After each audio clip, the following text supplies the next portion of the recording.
अब हम पढ़ेंगे बच्चे हमारा नेक्स्ट मेथड जिसका नाम है क्रोमेटोग्राफी। तो क्रोमेटोग्राफी भी बच्चे सेपरेशन ऑफ मिक्सचर का एक मेथड है। तो ये एक ऐसा प्रोसेस है जिसमें हम किसी सॉल्यूशन के अंदर घुले हुए दो या दो से ज्यादा सॉलिड्स को सेपरेट कर सकते हैं। इसका एग्जांपल है बच्चे जैसे कि हमारी इंक। तो जो हमारी इंक होती है बच्चे उसके अंदर बहुत सारे कलर्ड सब्सटेंस होते हैं जो कि एक सॉलिड पार्टिकल्स होते हैं और इन कलर्ड सब्सटेंस को हम डाई भी कहते हैं। तो क्रोमेटोग्राफी की हेल्प से हम इस इंक से इन कलर्ड सब्सटेंस या इन कलर्ड सॉलिड पार्टिकल्स को अलग अलग कर सकते हैं। ये कैसे पॉसिबल है बच्चे? ये इनकी सॉल्युबिलिटी में डिफरेंस के कारण पॉसिबल है। तो बच्चे अब हम जानेंगे कि जो इंक है उसके अंदर घुले हुए जो हमारे सॉलिड कलर्ड पार्टिकल्स हैं उनको हम अलग कैसे करते हैं। ठीक है, तो इसके लिए हम क्या करेंगे बच्चे? इसके लिए हम एक फिल्टर पेपर लेंगे। क्या लेंगे? फिल्टर पेपर लेंगे। तो फिल्टर पेपर कुछ इस तरीके का दिखेगा बच्चे। ये रहा हमारा फिल्टर पेपर। अब हम क्या करेंगे बच्चे? इस फिल्टर पेपर में नीचे से 3 सेंटीमीटर ऊपर एक लाइन खींचेंगे पेंसिल की, जो कि खींची हुई है ना। तो नीचे से 3 सेंटीमीटर ऊपर हमने एक पेंसिल से लाइन खींची। अब इस लाइन के बीचों बीच हम एक इंक का ड्रॉप डाल देंगे। मानो कि हमने एक काली इंक का ड्रॉप डाल दिया। अब इस काली इंक के ड्रॉप को हमने सूखने को छोड़ दिया। अब जैसे ही ये फिल्टर पेपर पे काली इंक सूख जाएगी, अब हम इस फिल्टर पेपर को एक बीकर के अंदर डालेंगे जिसके अंदर थोड़ा पानी होगा। तो अब हम क्या कर रहे हैं बच्चे?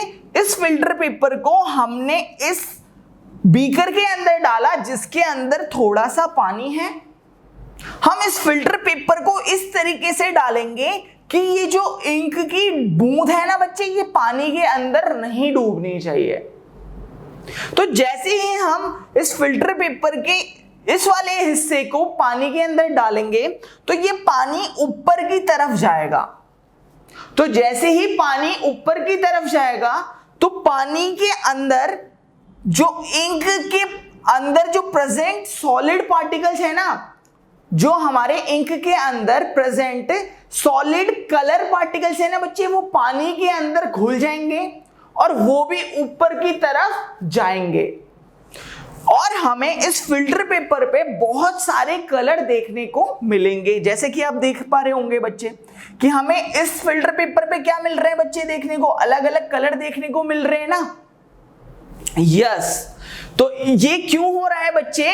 क्योंकि ये इस बात का प्रतीक है या इस बात को हमें बता रहा है कि इंक के अंदर अलग अलग कलर के सॉलिड पार्टिकल्स मौजूद हैं जो कि हमें दिख रहा है। देखो एक ब्लू और रेड हमें दिख रहा है ना बच्चे।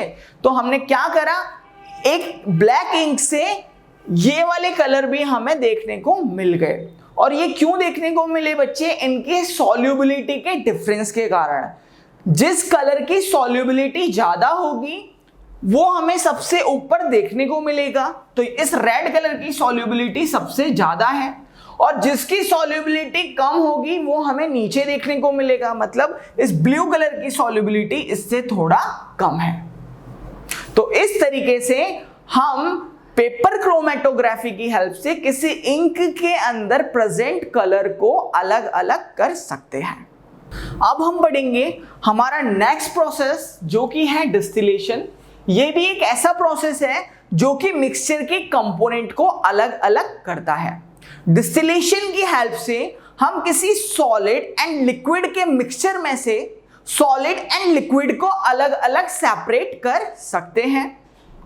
इसका पहला एग्जांपल है बच्चे कि अगर मुझे किसी शुगर एंड वाटर के सॉल्यूशन यानी कि नमक और पानी के सॉल्यूशन में से नमक और पानी को अलग अलग करना है तो हम इस चीज को डिस्टिलेशन की हेल्प से कर सकते हैं। मतलब हम नमक और पानी के मिक्सचर को नमक और पानी में सेपरेट डिस्टिलेशन की हेल्प से कर सकते हैं।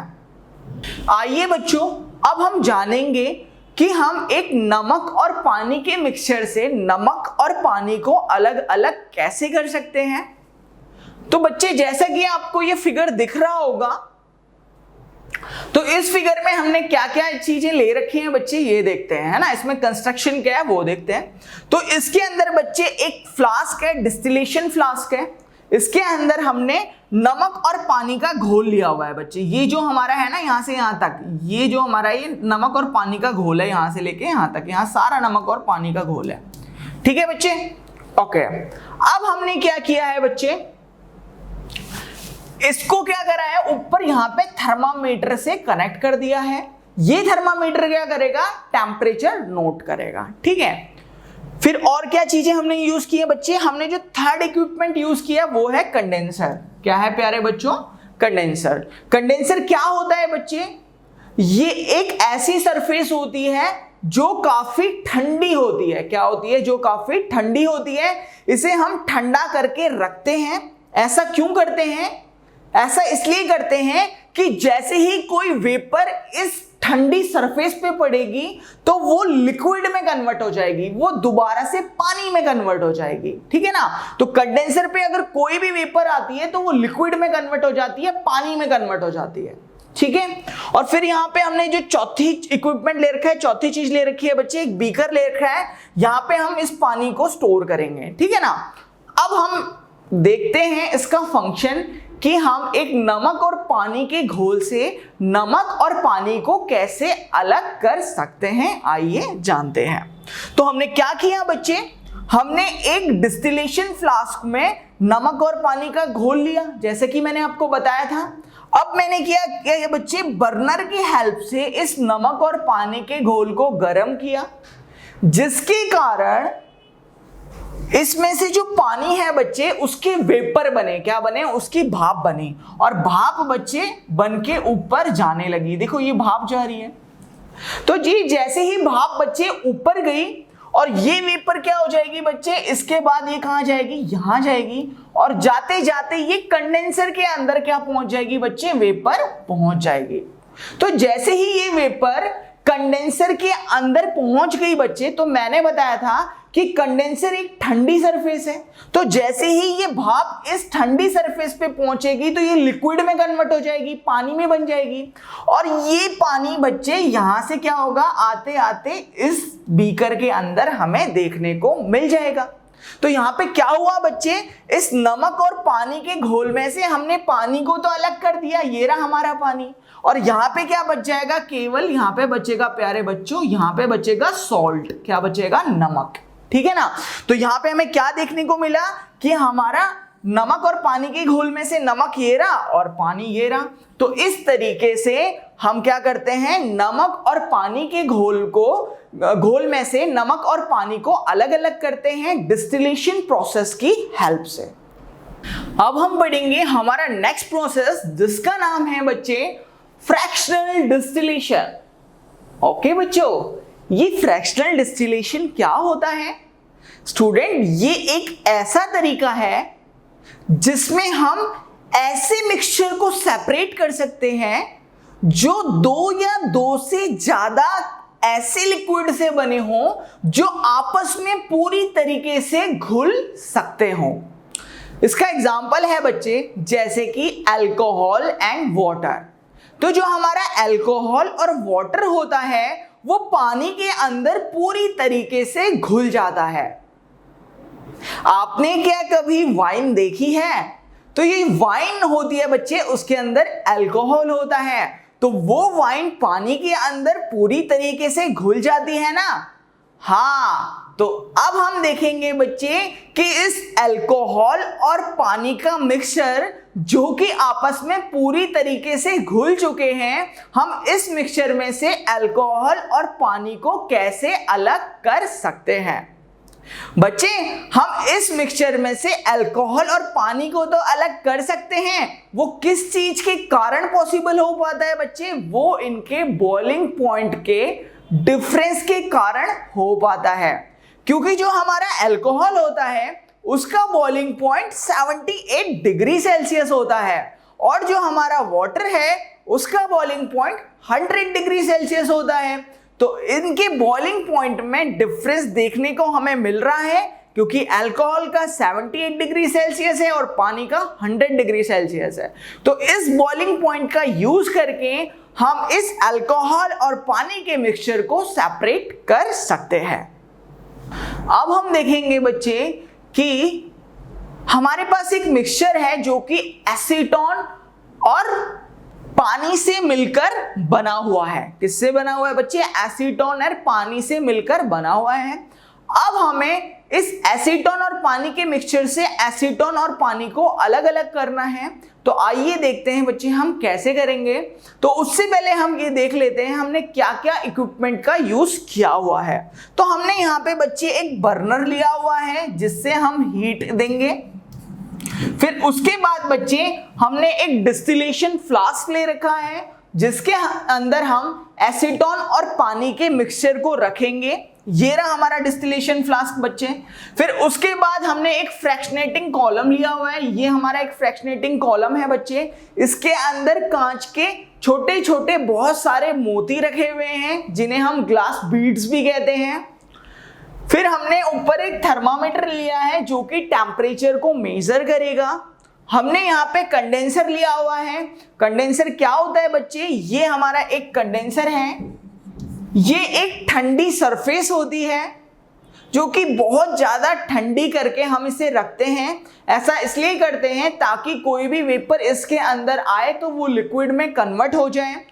और नीचे बच्चे हमने एक बीकर रखा हुआ है जिसके अंदर हम यहाँ से आने वाले लिक्विड को स्टोर करेंगे।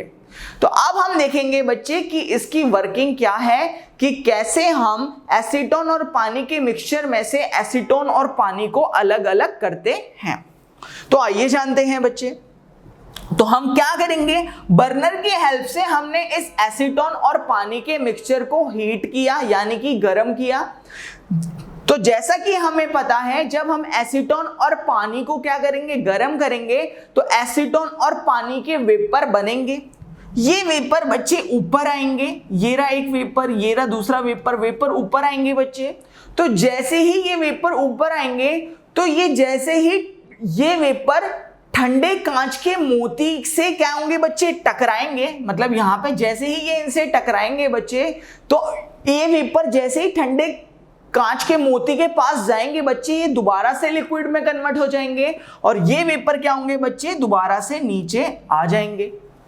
तो ऐसे ही होगा बच्चे, वेपर ऊपर जाएंगे, कांच के मोती से टकरा के दोबारा से लिक्विड में हो जाएंगे क्योंकि कांच के मोती ठंडे हैं, और फिर दोबारा से क्या आ जाएंगे, नीचे आ जाएंगे।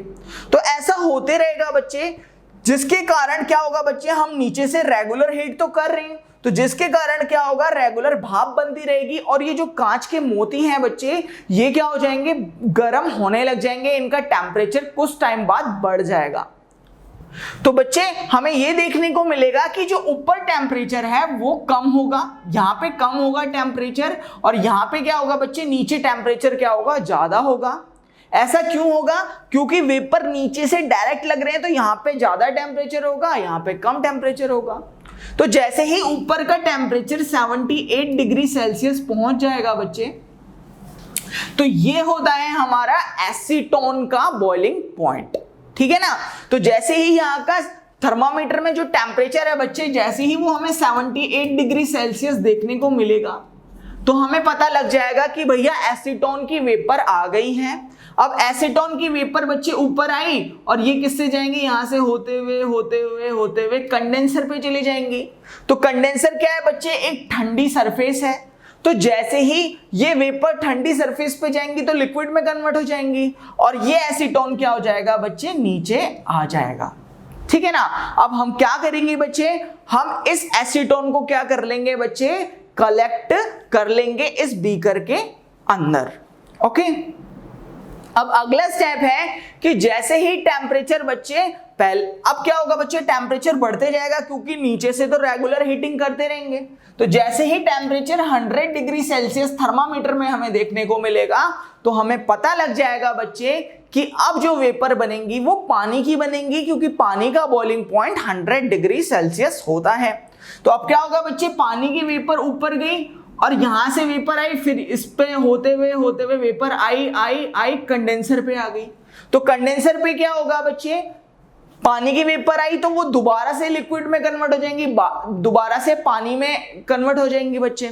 तो अब हम यहाँ क्या करेंगे बच्चे, एक दूसरा बीकर लेंगे। क्या लेंगे, यहाँ पे एक दूसरा बीकर बना लेंगे।